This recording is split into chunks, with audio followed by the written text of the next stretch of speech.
Welding ability, all day yan mga kaibigan. Kahit maghapon yung gamitin yan, pwedeng-pwede. Intact yung connection niya. Tapos ang ganda ng kanyang ground clamp, oh. Solid, ano? Sobrang ganda. Malaki lang yung box mga kaibigan. Pero maliit din. Okay, nagdatingan na naman yung mga stocks natin ng Huyoma Japan na pressure washer mga kaibigan. Kung mapapansin ninyo, may bago tayong produkto. Huyoma Japan welding machine na 300 amperes. Kasi mga kaibigan, ubos na po yung Fujima Japan na kulay dilaw kung naaalala nyo po. Tapos meron tayo dito sa likod. Ano pa ba yung mga nandito sa likod? Ayun, so ito, meron tayong dumating na mga ilang piraso po ng Fujima na MIG welding po ito. Ayan, so nakakita nyo naman, napakadami ng stocks natin. Ano? So kung kayo ay naghahanap ng magandang pressure washer, ito mga kaibigan nyo mai-offer ko sa inyo. 100 bar equivalent to 1,450 PSI. Marami na tayong video mga kaibigan na tinetesting bawat isa, no?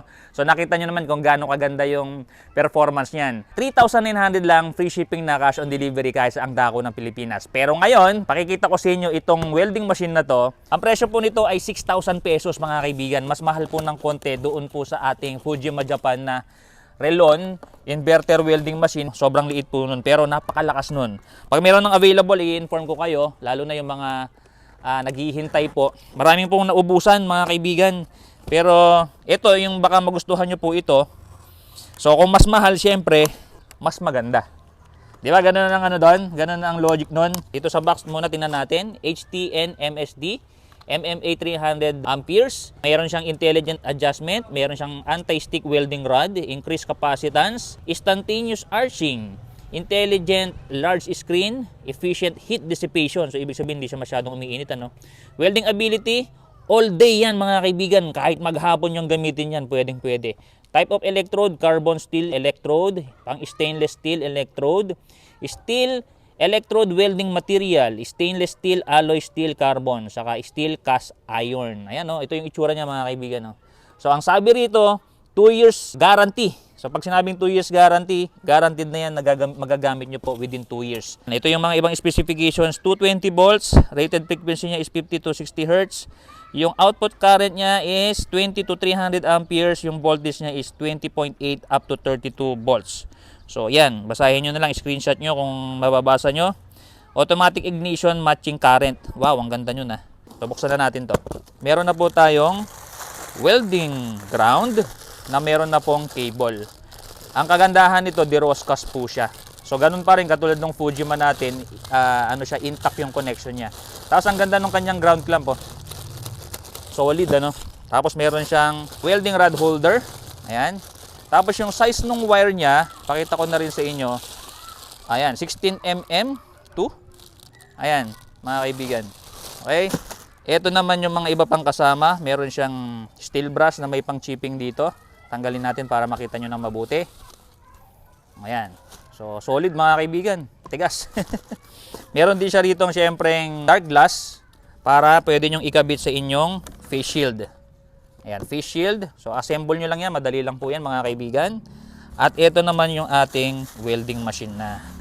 Sobrang ganda. Malaki lang yung box mga kaibigan. Pero maliit din. Perfect. Oh. Tingnan nyo. Magandang klase. Mga kaibigan. 6,000 ba naman eh. Hindi pa magaganda yung welding machine nyo rito. Oh. Ganda oh. Ito yung likod, may blower, ito yung switch niya.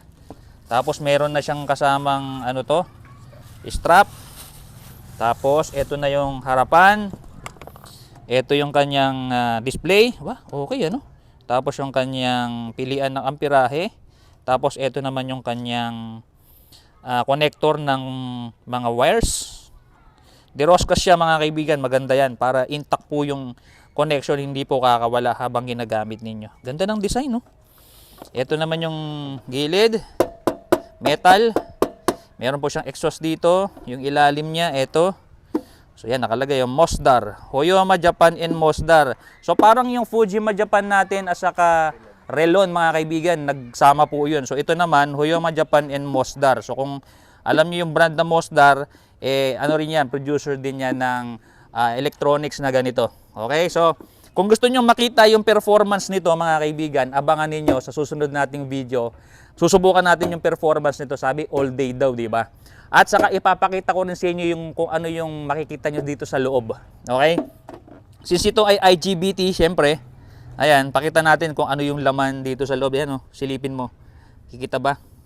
So copper wire yung makikita mo dyan sa loob.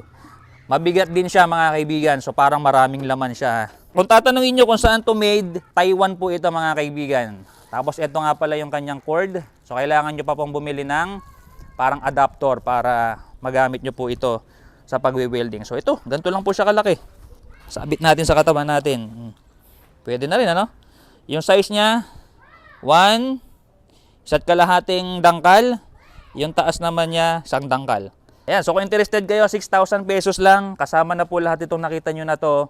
Free shipping na yan kahit sa ang dako ng Pilipinas. Pwede rin po tayong COD through LBC. Ipadala nyo lang po yung complete name, complete address ninyo, and telephone number. I-message nyo po dito directly sa ating Facebook page. Maraming salamat po. See you on my next testing. Abangan ninyo, testing ko to.